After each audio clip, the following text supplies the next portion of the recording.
अस्सलामुअलैकुम नाजरीन मोहतरम।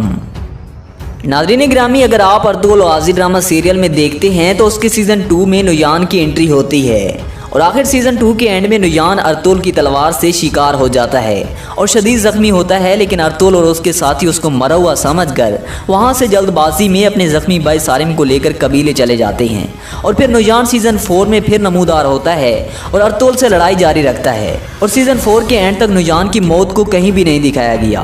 बस यही कहते हैं कि नुयान मर गया है। लेकिन आज की ज़ेर नज़र वीडियो में हम आपको बताएंगे कि बीजू नुयान कौन था, उसकी मौत कब और कैसे हुई और ड्रामे में उसकी मौत को क्यों नहीं दिखाया गया।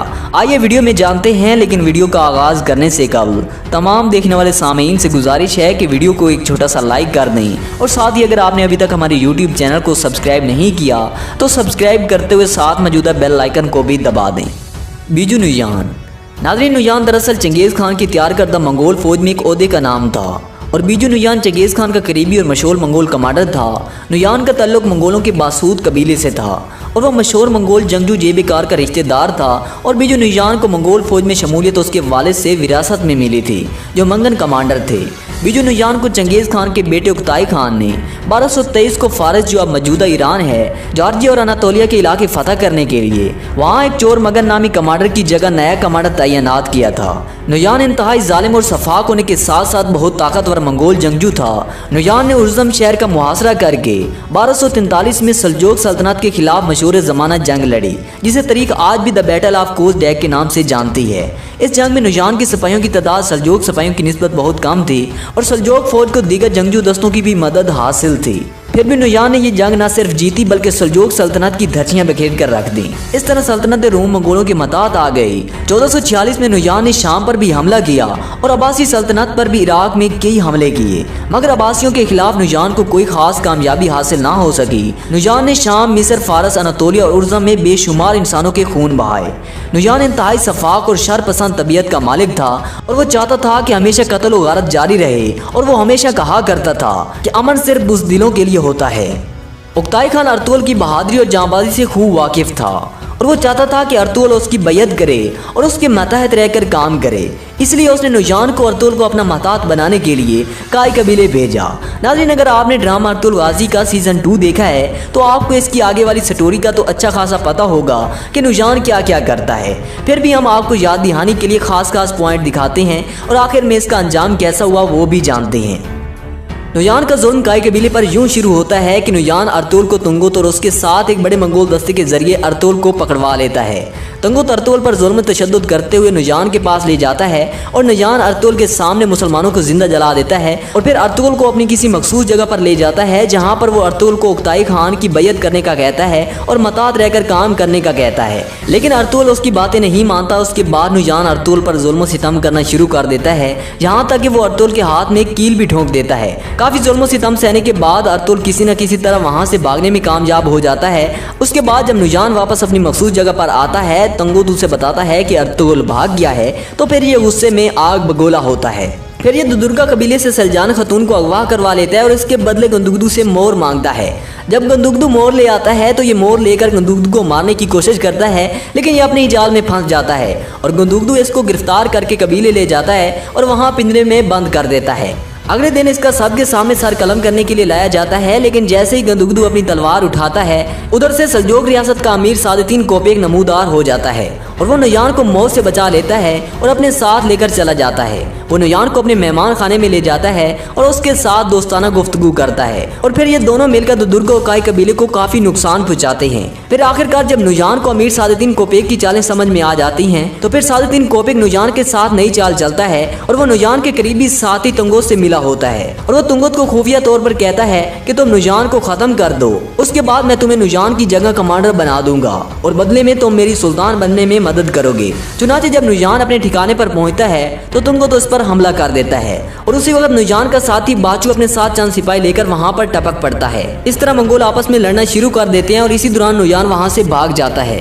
दूसरी तरफ अर्तुगरुल का बड़ा भाई सालिम और दिल्ली अमीर नुयान को मारने के लिए घात लगाए बैठे होते हैं। लेकिन नुयान उनसे भी बचने में कामयाब हो जाता है। लेकिन इस दौरान तुंगत उनके हाथों में आ जाता है और उसके साथ लड़ाई शुरू हो जाती है। इस लड़ाई के दौरान डेली दमीर शहीद हो जाता है और तुंगत सालिम के हाथों मारा जाता है और यहाँ पर तुंगत का खात्मा हो जाता है। और इसके बाद नुयान वापस उकताई खान के पास जाता है और उससे एक और मंगोल दस्ता लेकर फिर आ जाता है और फिर से अमीर सादुद्दीन कोपेक से गांठ जोड़ लेता है। सादुद्दीन कोपेक नुयान को कहता है कि हलीमा सुल्तान का भाई शहीर और अर्तुल का छोटा भाई दुंदार पहाड़ों से वापस आ रहे हैं, उनको पकड़ लो और दुंदार को मेरे हवाले कर देना ताकि मैं काई कबीले का एतमाद हासिल कर सकूं। चुनाचे ऐसे ही होता है, नुयान उनको अपनी गिरफ्त में लेने में कामयाब हो जाता है और दुंदार को सादुद्दीन की तरफ भिजवा देता है। इसके बाद सादुद्दीन सालिम को बुलाकर दुंदार को उसके हवाले कर देता है और एतमाद हासिल करने में कामयाब हो जाता है। लेकिन अर्तुल इसकी चाल को समझ जाता है।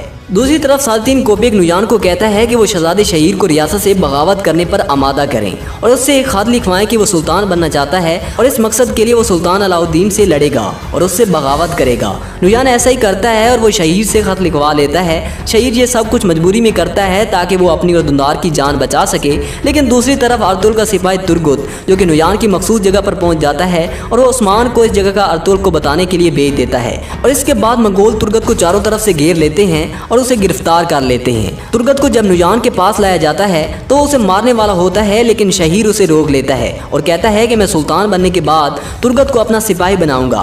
इस तरह नुयान को उसकी बात माननी पड़ती है और वो उसे मारने की बजाय बांध देता है और आखिर शहीर तुर्गुत को वहां से भागने में मदद करता है। और दूसरी तरफ उसने जो खात लिखा होता है उसमें खुफिया लिख देता है कि मैंने बगावत नहीं की।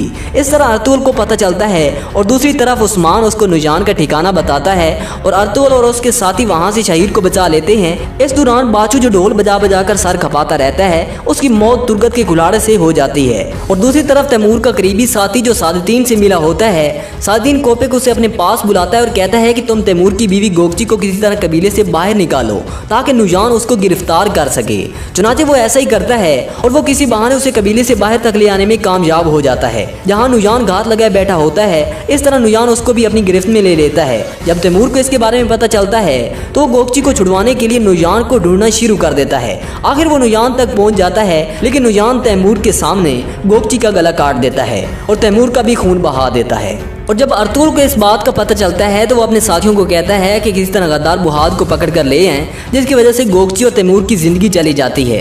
अर्तुल के साथी उस गद्दार को पकड़ने में कामयाब हो जाते हैं और उसको अर्तुल के पास गार में ले आते हैं, जहां अर्तुल उससे नुयान का पता पूछता है।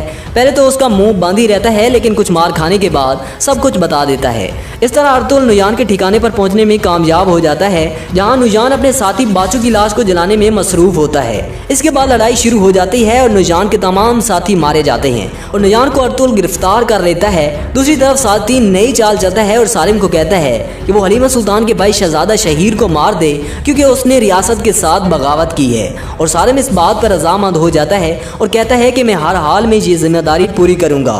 तो इस तरह वो अपने साथ चंद सिपाहियों के लेकर अर्तुल के ठिकाने पर पहुंच जाता है, जहां अर्तुल मौजूद नहीं होता और वो अर्तुल के साथी सिपाहियों को कहता है कि शहीर को मेरे हवाले कर दें, लेकिन वो इनकार कर देते हैं और इस तरह इनकी आपस में लड़ाई शुरू हो जाती है।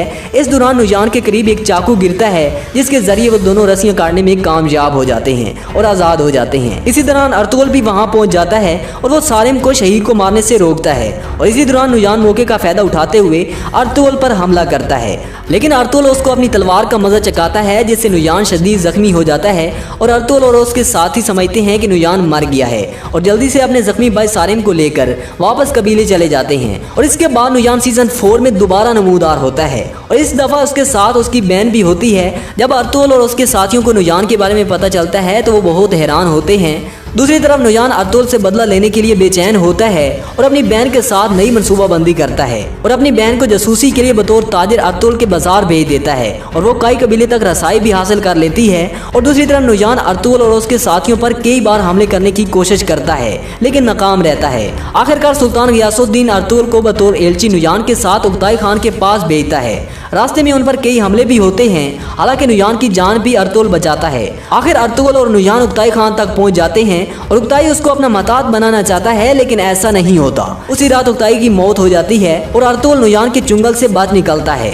फिर नुयान बिफरे हुए कुत्ते की तरह पागल होता है और अपनी बहन को एक खत भेजता है कि वो काई कबीले को तबाह व बर्बाद कर दें। लेकिन अर्तुगरुल को उसकी बहन के बारे में पता चल जाता है और वो उनको उन्हीं की जाल में फंसा लेते हैं। और जब इस तरह नुयान की बहन और उसके साथियों का इख्तिताम हो जाता है और जब नुयान को उसकी बहन की मौत का इल्म होता है तो वो काफी अफसुर्दा होता है। नाज़रीन, ड्रामे में तो नुयान की मौत को कहीं नहीं दिखाया गया, लेकिन तारीख के मुताबिक आखिरकार नुयान की मौत अर्तुगरुल के हाथों नहीं होती, बल्कि हलाकू खान ने नुयान को एक काम सौंपा था कि मंगोल सल्तनत को रूस की तरफ वुसअत दी जाए। लेकिन नुयान मंगोल फौज को वुसअत देने में नाकाम रहा और इसकी नाकामी की वजह से हलाकू खान ने इसको कत्ल कर दिया और बाद में चोरमगन के बेटे को नुयान की जगह कमांडर मुकर्रर कर दिया। तो दोस्तों, उम्मीद है कि आपको आज की हमारी ये वीडियो पसंद आई होगी। इसे एक छोटा सा लाइक कर दें और साथ ही अगर आपने अभी तक हमारे YouTube चैनल को सब्सक्राइब नहीं किया तो सब्सक्राइब करते हुए साथ मौजूदा बेल आइकन को भी दबा दें। Thanks for watching. अल्लाह हाफिज़।